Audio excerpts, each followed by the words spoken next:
إن الحمد لله نحمده ونستعينه ونستغفره ونعوذ بالله من شرور أنفسنا وسيئات أعمالنا من يهده الله فلا مضل له ومن يضلل فلا هادي له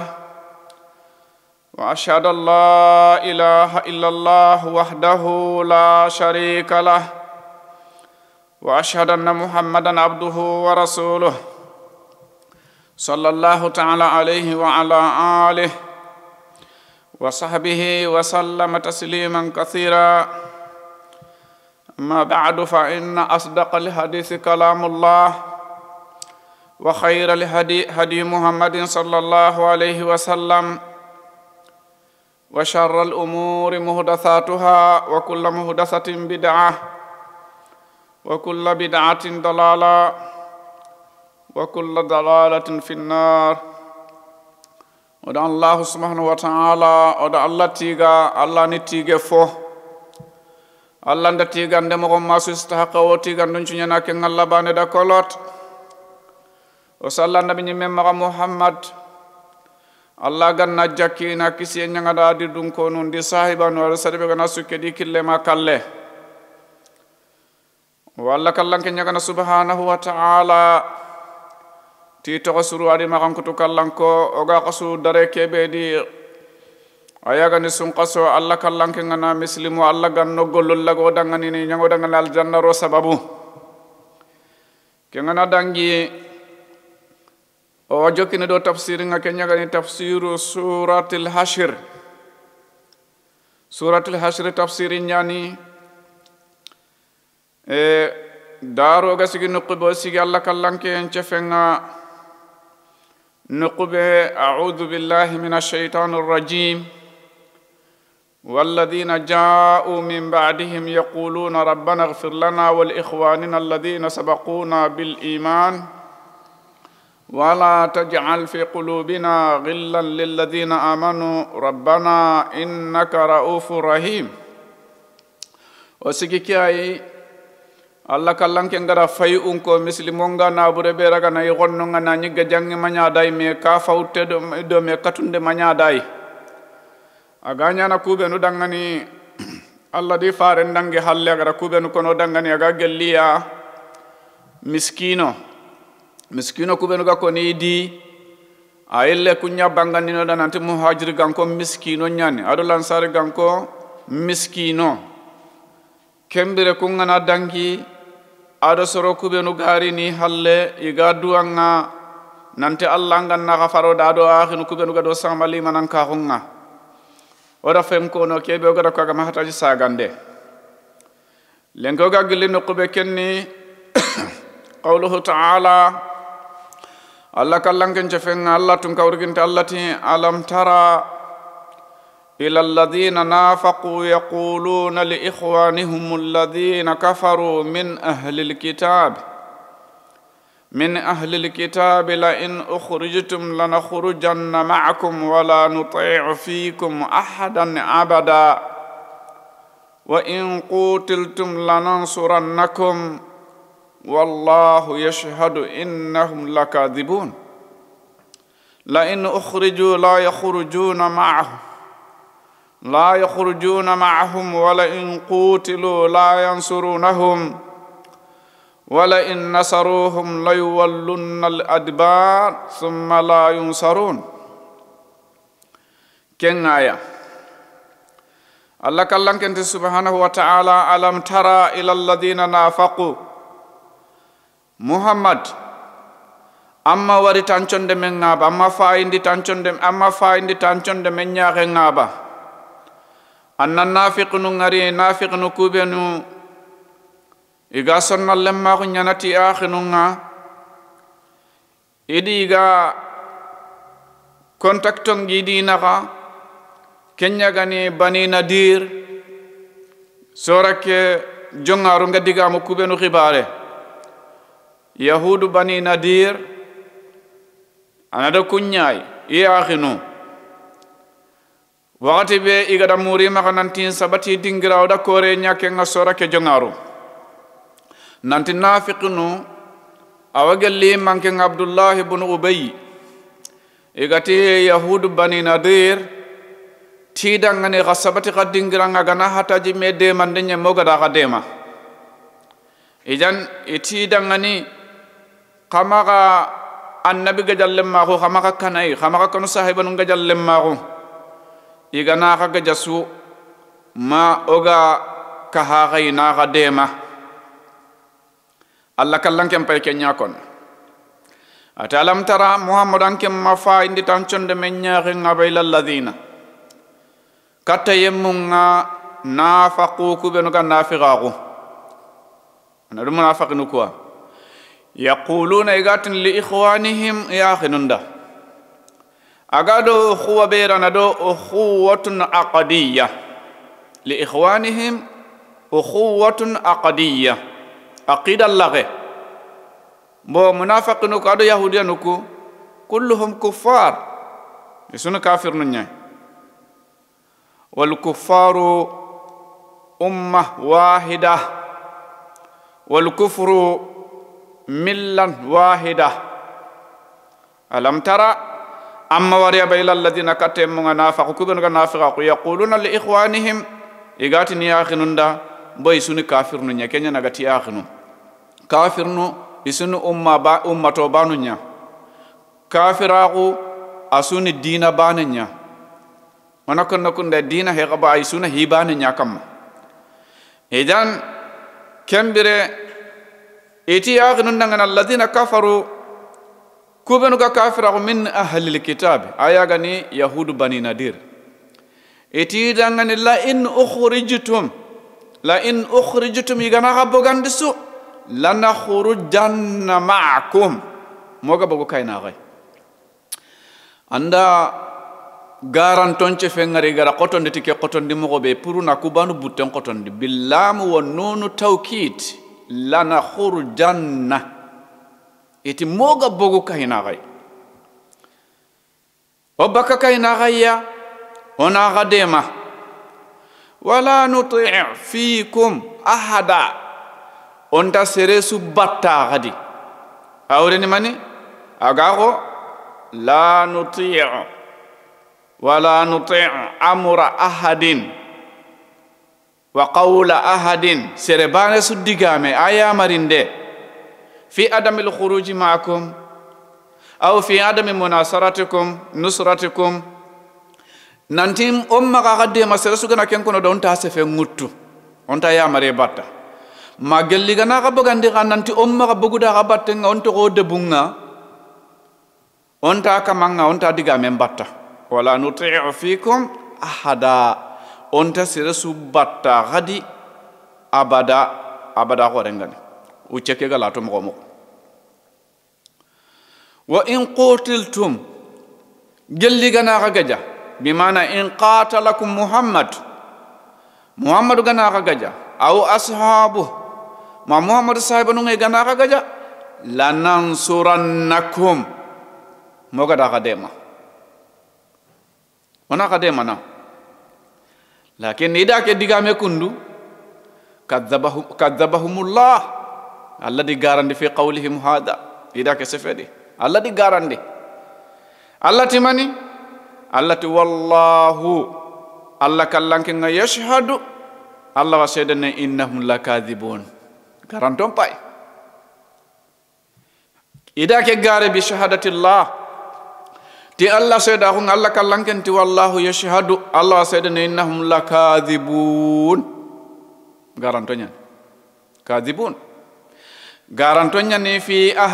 qawlihim annahu yakhrujuna ma'ahum nanti wabakadiya وفي قولهم أنهم لا ينصرنهم ننتمي غدي ديما الله كلام كان تيكون لا كاذبون غارانتونيا وفي قوله لا كاذبون الله كلام كان تفند سبحانه وتعالى غتي يكون لا كاذبون غارانتونيا ني ابن كثير رحمه الله تعالى لا كاذبون يكون غارانتونيا ني أي أنهم يقولون شيئا يوافقونه وفي نيتهم خلاف ذلك هذا ما قاله ابن كثير arawanya na isefendi watini la in ukhrijtum lanakhrujanna ma'akum wala nuti'u fikum ahadan abada wa in qutiltum lanansurannakum ida ke sefekundu qawlun mujarrad sefekundu nyani yaquluna igakon walaysa fi niyatihim ingan nempitike idan ida kana ala hadal wajhi agananya ke kadibun garenya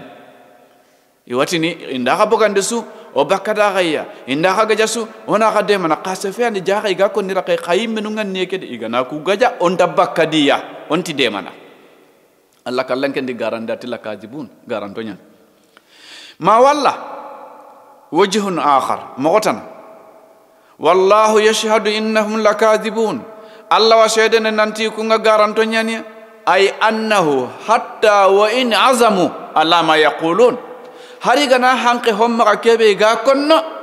la yaqa dhalika minhum kentanya na abadan idan kadibu garenya ni khad boy kumma an-nusratu sataqa wal khuruj ma'hum sayaqa idan kendi wa hada la yaqa agantanya na kembire Allah kallankenti wallahu yashhadu innahum lakadibun kendi kuma kono hillian imma wakon no iraqendi takanti ngannendi keni garenya imma wakon ni raqendi gananti bakkadi yayni de mana inta seresu sehemu ku yibarendi anay kengi maka sobe ka Allah kitende antanya na kentanya na abada kenga hari sarang kulla sonin kom maka seralla hoygo kon nanna tanda gare ko kenga anda gare ko kenga Allah ta kenyana awreni ko awreni kentanya na anda gare ko kenda anda nyangi mbala ko kya gare nyane akenga aga kemma ko anyana anke nati gare nyana antanya ana haragana ken pangkantenga nantina nyana ejan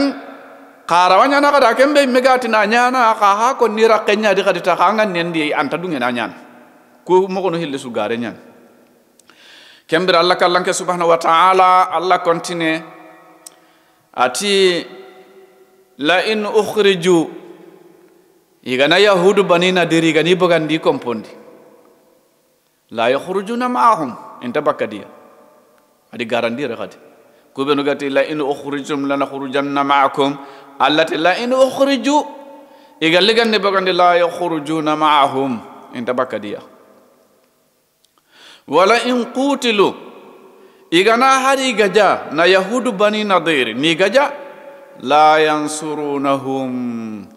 yansuruhumul munafiqun munafiqun ti demana wala in nasaruhum ala fardu wa taqdir haraga nanya igani dema immede wakile meti wi dema nane di dema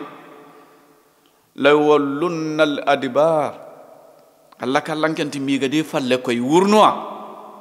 summa la yunsarun saga kembere inta demene demanden ta gilli Allah kallanken nukunga iga demene kembere qawluhu ta'ala Allah kallanken cefenga Allah tun kawrginte Allah te la antum akakum muslimo la antum akakunga ashaddu rahaba kayang koto kanne fi sudurihim igi jimmundi min Allah nang koto Allah ikan nagai nang koto Allah dalika manda kenya nang kanaka kunga nang koto Allah manda kenya bi annahum kebe gadanya ikenni kya ikunga qaumu surani la yafqahun la fiqha indahum fahamiyanti maka ma yuqaddimu khawfa ghairillahi ala khawfillahi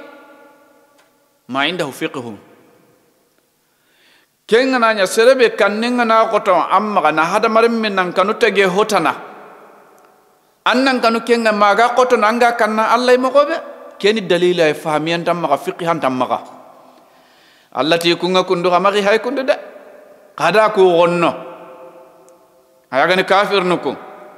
ashaddu rahaba قان قطو كنه كلمة رهبة نحوكم نقينة تمييز هو منصوب هنا على تمييز أنتم أشد قاقة قان قطي يمني kembiri na kem patam panji gagan koti ati kebe kem patam panji ndati rahaba kanne kan koto kanne fi sudurihim igijimmu ndi ayagani sonde me kanne nga nombe kan koto kanne ku sonde mundi minallahi nan koto Allah nan koto ga kan Allah mi gobe dhalika hum makin qanya bi annahu qaumun la yafqahun anga hube famunire min fawaidil maslakiyya fi bi'atina faida be ga regelle fawaid maslakiyya birem bangenga tagi jukunum bangenga Allah famunu ko sere gabe ga telle modin talibon cagata aga kan niya agi jikke keroniya ikun ado sere kebe kum modin talibo ma kundi mi no gawara ma jababira dundaru kudo kadun to kube no ga maga bireno yada hota ga nyinye kedi ma kamuke kara yegoy birenam magay jamanu kudi debu kudi fonne ga nanya gatino on ta ona hay serebe ga kanna kenna on ta ona hay manga giranna daga anna ille bihafu no mo yogodi nanyille tege jukunu da battenga mo yogodi gadi ma hube gallondi ni shirka gonga kenni mani bo at-tauba tubu takunu lillah wahada yana Allah bani ada kaka manna da katanna bu litubanda li Allah sago saganga Allah sago nchage ne katta Allah ejane kukundu nankano Allah tagye honunga kanne biaga Allah kanne nyiralle maguni me kenya ne fo bononte surtout nankano Allah tagye honunga nandangi mankanne nga Allah te dhalika bi annahu qaumun la yafqahun kenga ni kebe pour que sorani inda ho famuno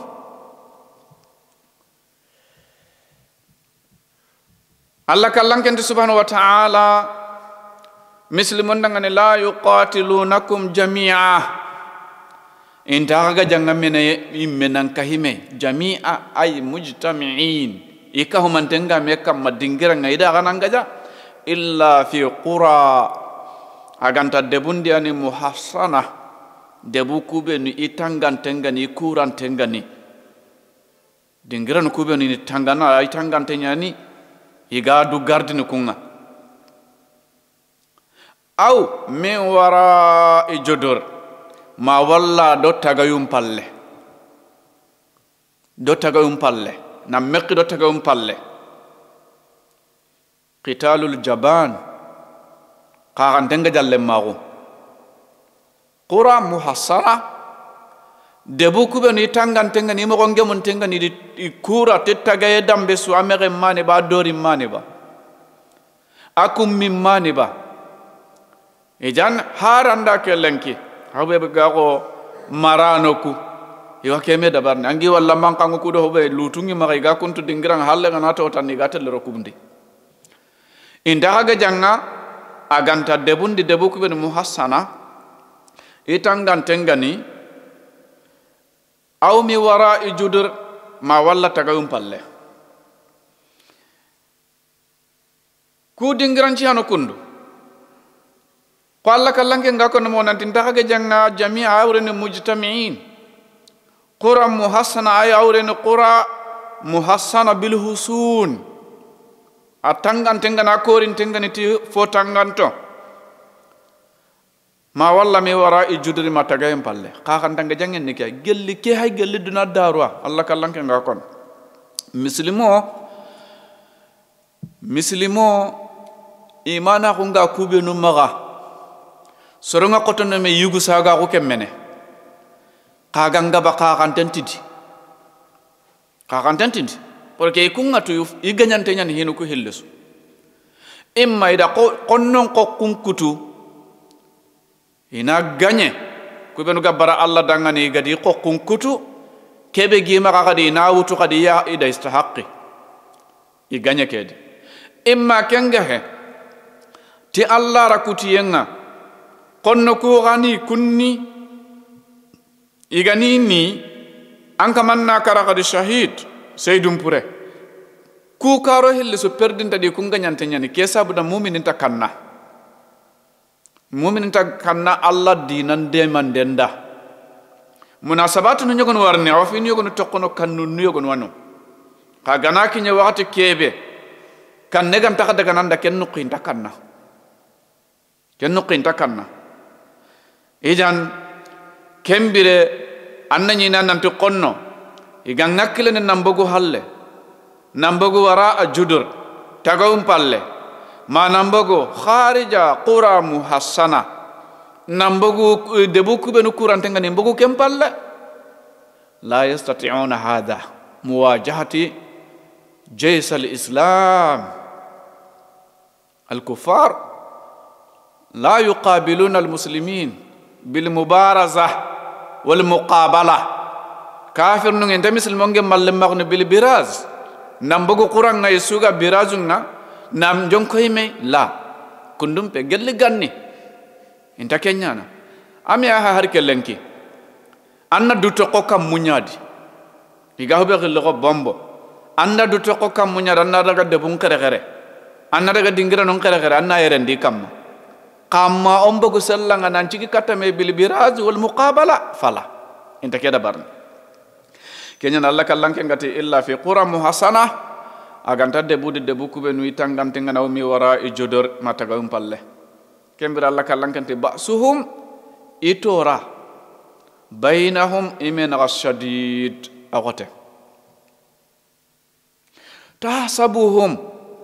angani wari gado me anna usisimma jami'an isuni bana ikaw mantanyani wa qulubuhum ghaysun da munga shatta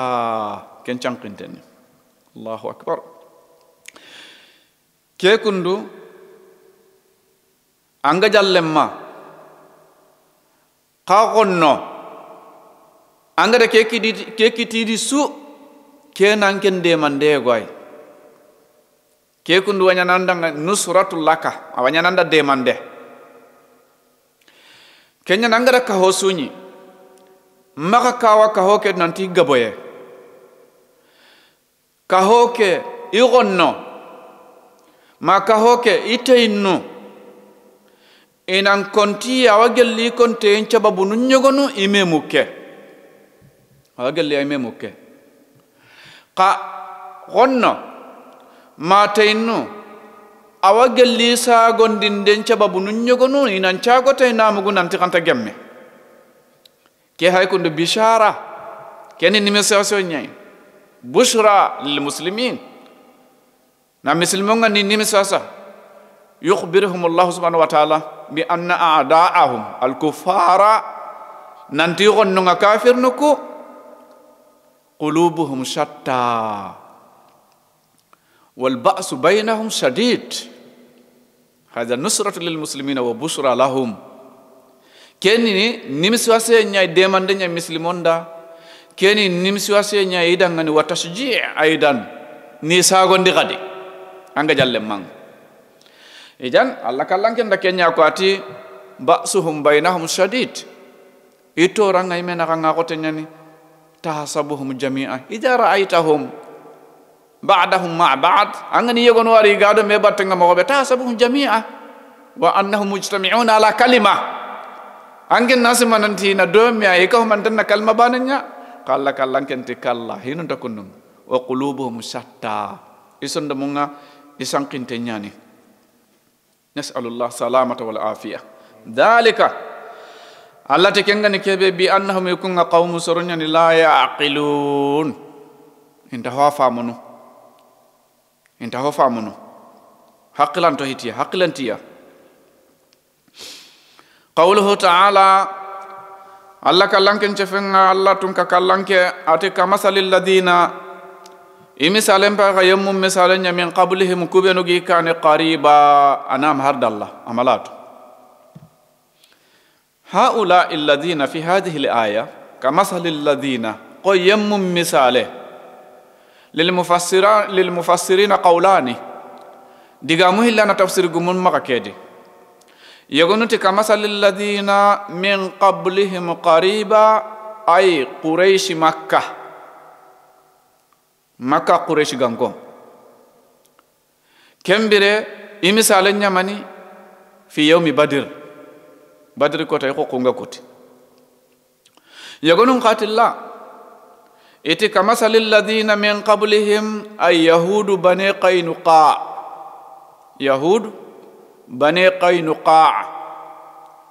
iti yahudu bani qaynuqa Allah faranga sallallahu alaihi wasallam ajlahum adi ghagirindia qubayla aw qabla ijla'i bani yahudu bani nadir yarda billaga bani nadir ya yahudiya nunga ni girin ni bogandi debunga ita donga yahudu bani qaynuqa ajam kunya bogandi ni ijani madama bogandi dunya diga men ga rekendi ibun kasir kemmile kataka jitandenga kama salil ladina min qablihim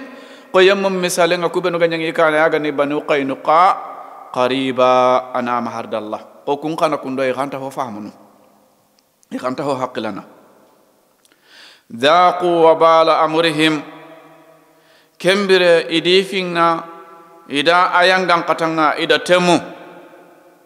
walahum adhabu yangang katangi dangani alim kebe amamantengani ga yangang katangi dangani kebe amamantengani Allah a continue daga kon nanti imisale nga kundunya ikunchu su misale keta bani yahudu bani nadiri da ki al hala bega konanda kahini kube no ganyangi kane ido kunchu gambana misale kenya gani kebe ga konanda imanya quraish gan konya amanya yahudu bani qaynuqa alla kallan kenti su misale nga kamasal shaytan ido nafiqnu ku haga nya ko shaytan misalenya kembere kamasal shaytan nafiqinu ko misalen do al yahudiyanu ko igada promise be kini igada allah du be kini ay misalen pay ko kenya id qala lil insani waqti be shaytan ngati hada mare men dangane ukfur kafira iti misalen ngako ko al yahudiyanu ko gati bani nadirin ko kudangani la in ukhrijtum lana khurjanna ma ko la in qutiltum lana nansurannakum nisa gondi ni yonto ni purin chabari yet ata misalen na kamasal shaytan qasatan id qala lil insani kfur qasatan gati hada mare men dangani kafirago sawwala lahu a'malah ada gollu ko yamba dangani nan tan kafirago li yakfura billah wa ya'siyah purana kafirago te Allah na Allah kuta agata dangani ukfur kafirago falamma kafara waqti bagara shaytan ya mare ke wuta ga wakila ga kafirago wal iyad billah qal shaytan ta dangane inni bari'um minka nge barin tan nigellanga inni akhafu Allah nge kanna Allah rabbal alamin taga honun kamangani imisalen paganya kenya jambande nafiqnu ko gati bani nadir ko kudangane khanya ko ndo gabo ko ndona gade mana ahalle bakke ngana kinyi Allah kallanke ngado khibar mo be tabakka dia igani ga jay inti de mana amisalan na shaytan ana hada mare menga na duna ke yambankane ana silama ko ke ana bonandanda ana kafira ko ke yambanya ko kane annan kafira ko anna warda batten anna murti kembiranga na kafira ko haqiqan ko tangana rana tangani inni bari'um minka ngebarin tanyana ngandanta fofoy bonke kanna Allah tage honun kamangan kemo khani fakana aqibatahuma ifil lil fi nulla gara nyamane al amiru wal amilu fakana aqibatahuma ay aqibatal amir ya marinda na kebe gati ukfur kafirago wal amil adogol nyangana ke alladhi kafara kebe ga kafirago fakana aqibatahuma ifil lil fi nulla gara ndaga nyamani finnar imbe akembe gara kafirago ke yamba hada marim menya gon kana kebe ga kafirago na setane yambam ponu kuda se fo kuda al halanu ku ada kunya wari ada kunya mugu ada kunya terinka akafirago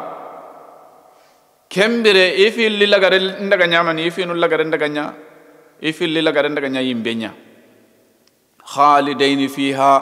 lama no gani fil yimbe kedi wa dhalika andake ngarkundu jazaa'u dhalimin to nyangundano ituga don ni Kenya to nyangundano tuga don ni Kenya qawluhu ta'ala botto nyangunden ta dangini nan kafra ko ti Allah to nyangundano ituga don kenya qawluhu ta'ala Allah kallanken cefenga Allah tun kawrginte allati ya ayyuhalladhina amanu mu'minunu ittaqullah qakanu Allah wal tanzur nafsun ma yonkinna hompai aganali ngandannati yonkinna fondugo qaddamat agara kebe kandana waridu kana li ghadi qumbanida wattaqullah kanankano Allah kallankenga innallaha Allah khabirum bima ta'malun Allah ni tuana nyaiti kaga gollu kubenu akagi nyana Allah ni tuana nyati kenga wala takunu khamaganya kalladina ghaymunga nasullah iga mungu Allah fa ansahum anfusahum Allah di mungundi menui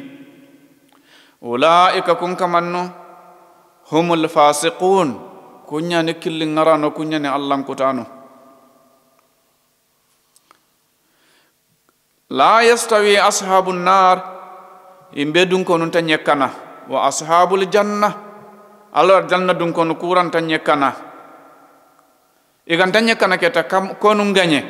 kono perdi allati ashabul jannah al janna dun kono humul faizun yani taqdar kitano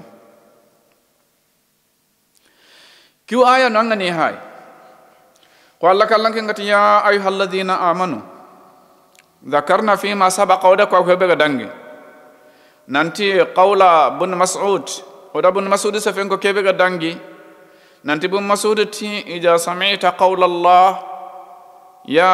ayyuhalladhina amanu angana Allah kallanke cefe mo gaga girindin mu'minu ngati ke makankuto fa ar'i sam'aka annantorong anna tenkundi katay aw fa asghir sam'ak annantorong milande katay kembiran nyina gangunde ke halle imma khairun yu'maru bih ma ghairi ngane waya marndin tay wa imma sharrun fayunha anu ma hoybure ngono ngani wakabandin tay ijan nida payara nida madhin tiganden kirinde bisifatil iman ya ayyuhalladhina amanu Allah tukubenu gatongondi ya maryam pagal amrun ati ittaqullah takanu Allah kanu Allah imani awrani bi fil awamir ya marin tafinu kubena gadi ko na gadangani agana kundabari wajtnabin nawahi kabanta hinu ngakana Allah to bakya kudi menu khawara atika kanu Allah wal tanzuru nafsun yonkin nan paindi ma yonkin nan dugundi ko gara nadru ko nanda mogobe nadara wanya nabi mana lintidar wal tantaziru nafsun ma qaddamat li ghadi agananya nadru dugu hainde nyay khadita wal tanzuru nafsun asura konini idan yonkin tan nan dugundi ma ho kebe qaddamat gara kebe kandana waridu kan li ghadi gumbane al allamatu Sa'di rahimahullahu ta'ala atike aya tafsiringa ati wa hadhihi al-ayatul karima aslun fi muhasabatin al-abd aslun fi muhasabati al-abd nafsah keni laslin nyananti ko men nyimeni du korose anyi menan du konti mbogande allamatu Sa'di alayhi rahmatullah ada kiyako ati wa hadhihi al-ayatul karima ke aya dare kundu aslun fi muhasabati al-abdi nafsah lasli nyani nanti ko menni me anidu konti mbogande anidu korosi wa annahu yanbaghi lahu an yatafaqadaha ate do gadi kyam pasu hada mare men da kyam qaw hada mare men da ni yonki ke korosi ana control ana korosi sur tusur fa idha ra'a zalalan agana bersoge wari kembire ke tagadi yonkin korosa da daga ni nukuyo bersoge ngano tadaraka anarage kenga arage nay kammo bil iqla' anhu wa tawbatin nusuh bil iqla' anhu wa tawbatin nusuh ana giri ana tubi nu dun kulle ana koli baka golle ke ana wara wal i'rad anil asbab al musilati ilayhi ana ay halle ko ina gorindi baka sababu no sugi kinya na ken pertugiye be kebe ogara ko fertugiye kebe aganya nati alla kute fertugiye kebe aganya nati yamaru ntokke ngako kundi menu gawara ma alla kute ku atagana ken ngarisu ana lagay tina golle ke wara nan tubi no dun kulle ni falle ko sababu suga no kenca babu agi kinyande ni golle ke nyanga na kun sababu no wara wa irra nafsuhu muqassira kagani duwari magani yonke ke wara ganyara do honte irado honte fi amri min awamirillah fi di gelle Allah ya marinta fi no ngai ya maru ngai ga ya marinde nukube kada kenya ada wari nanti qitanten ni haratin ten nukunya dirado honten ni badala juhuda ani drote enkini purina golle ke dabare wasta'ana bi rabbih ana demande muruti kamanga na ida ko nanti ومن استعان بالله أعانه ومن بغير الله استعان فلا يعان ومن استعان بالله أعان حقا يبقى ندم دمور الله تونغنيا غنيا مقصو أعانا وندمنا ومن بغير الله سربتي الله تنانيا استعان أنغد دم دمور الله تنانيا فلا يعان إنت كين كمان دمنا الله متساعدتي بدل الجهود أن يدرغتين كني واستعانه ana de man demuru bi rabbihi ti kamanga fi tatmimi ya mare ke gollen timmandi ndende wa takmili wa itqani ada timmande ndagge mun ndende ijan kembira Allah kallan kenti yonkinten nan payi ma yonkinten nan dugundi agara kebe wari dukane kumbane Allah tu wattaqullah hankano Allah inna Allah kallan kenga khabirum bima ta'malun Allah kallan ken ni tuana nyeti kaga gollu ku benu nyana yere bi munasabati taqdimu al abdu shay'an li ghadin hobe ga ko hadamare mi anna ho wara andu kane gumbane da ani abi amr wa jarir ibn abdullah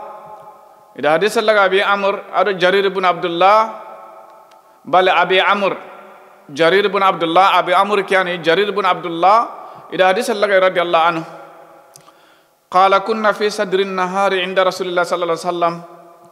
فجاءه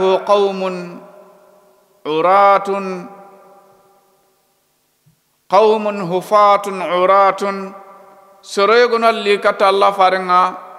تفنتيتا إيران شوبون تيا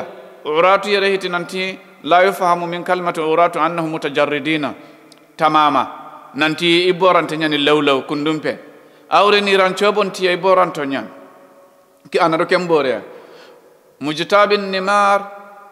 أو الآباء متقلدي سيوف عامتهم من مدرة بل كلهم من مدرة فتمعر وجه رسول الله صلى الله عليه وسلم لما رأى بهم من الفاقة فدخل ثم خرج فأمر بلالا فأذن وأقام فصلى ثم خطب فقال يا أيها الناس اتقوا ربكم الذي خلقكم من نفس واحدة إلى آخر الآية إن الله كان عليكم رقيبا والآية الأخرى التي في آخر الحشر يا أيها الذين آمنوا اتقوا الله ولتنظر نفس ما قدمت لغد تصدق رجل من ديناره من درهمه من ثوبه من صاع بره من صاع تمره حتى قال ولو بشق تمره فجاء رجل من الأنصار بسرة كادت كفه تعزج عنها بل قد عجزت ثم تتابع الناس حتى رأيت كومين من طعام وثياب حتى رأيت وجه رسول الله صلى الله عليه وسلم يتهلل كأنه مذهبة. فقال رسول الله صلى الله عليه وسلم من سن في الإسلام سنة حسنة فله أجرها وأجر من عمل بها من بعده من غير أن ينقص من أجورهم شيء ومن سن في الإسلام سنة سيئة كان عليه وزرها ووزر من عمل بها من بعده من غير أن ينقص من أوزارهم شيء. رواه مسلم. كمناسبة حديث غني أبي عمرو جرير بن عبد الله هذا حديث كفي الله أتيني النبي نقنيا وقعد مناسبة به وانا من مناسبة هذا مرة من ندور قطعمبري كده تقدم شيئا لغد أنه هو رندو كان قنبانه قل أقول لك به أن سرناها وحديث نيكونوغا كنا مغوبه سرم بوسرني ماني أنفعهم للناس كيف غامون نهاندني سرندا غام كتو كتوم إيغانو غني كيين جونغارونغا أتي سروي غنو ريكاتا الله فارنغا تفونتيتا إيران چوبونتيا jagabi fate ke anga ikoybe giya de iramu ko benu giya anga ko jagabi fate de kunya raga kenya kutuntenni ma walla na nya go doroke tanni hari gi mombo gandini dai na nya doroke nga kafa nun jongin tengiya soroku benu gari kundu iho gabe na gelle modara qabilanya ate kento kono bali susuni modara farenga diyal halaki war ke mo go itanne farenga sallallahu alaihi wasallam rauf finna na ko renyani finna na nyani ti mu'minununga kenja budanga ni bane fatama'ara wajhu ayason ci yille sallallahu alaihi wasallam fatama'ara bi man taghayyara wajhuhu ayaso ke su yille lima ra'a bihim min al-faqah ay min al-faqr wa su'il hal agar hubari mudara qabila ke gelle al-halam burendo fuqara ko ngata taghayyara al-wajhu ayason yille فدخل فارلو ساجي أبوغو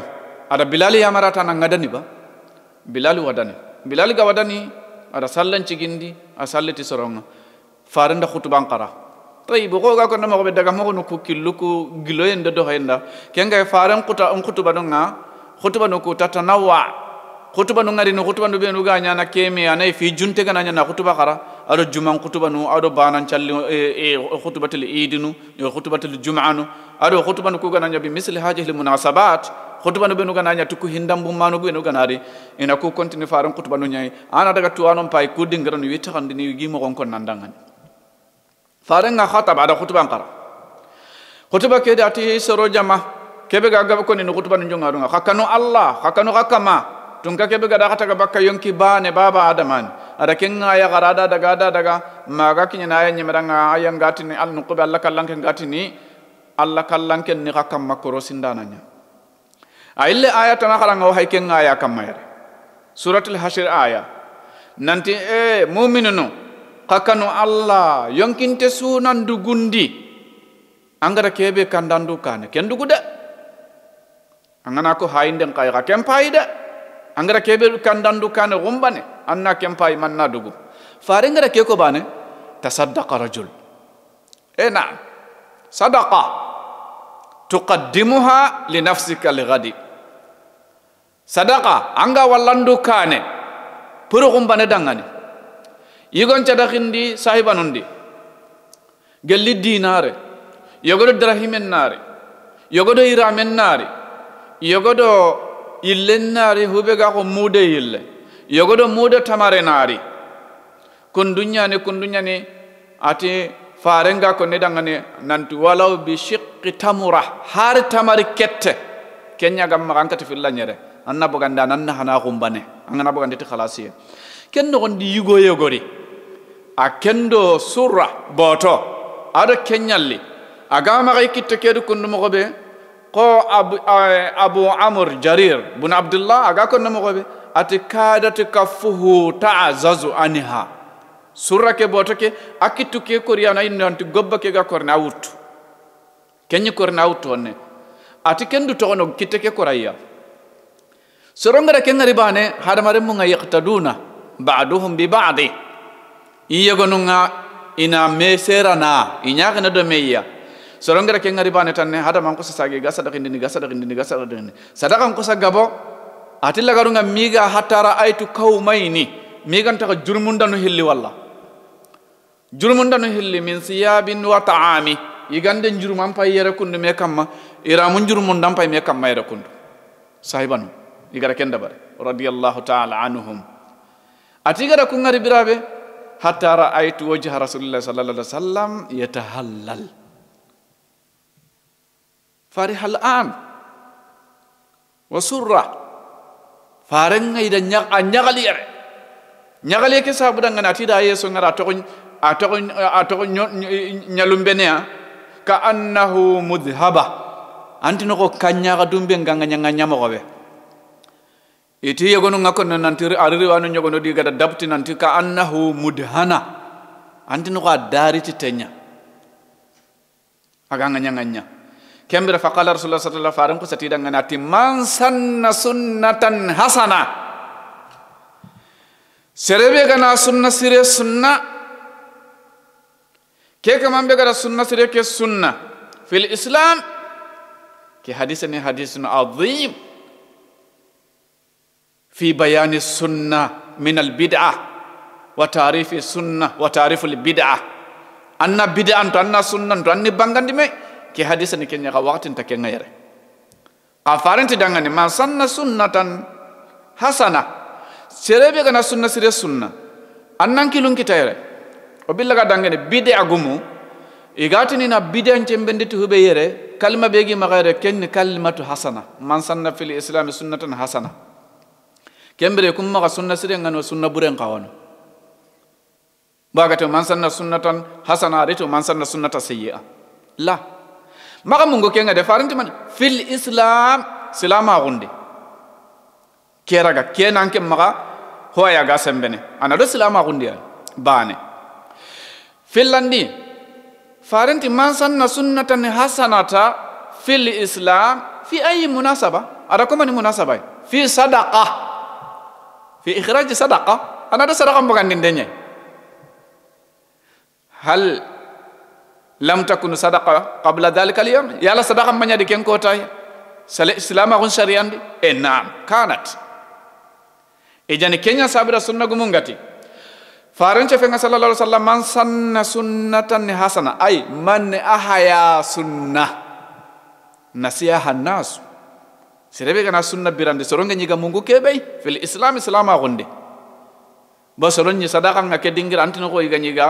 yigara tenkundi kugari farenga dak kudiga muko agara ke kutuba kharida ngani tanni ken ko janya sababu soronga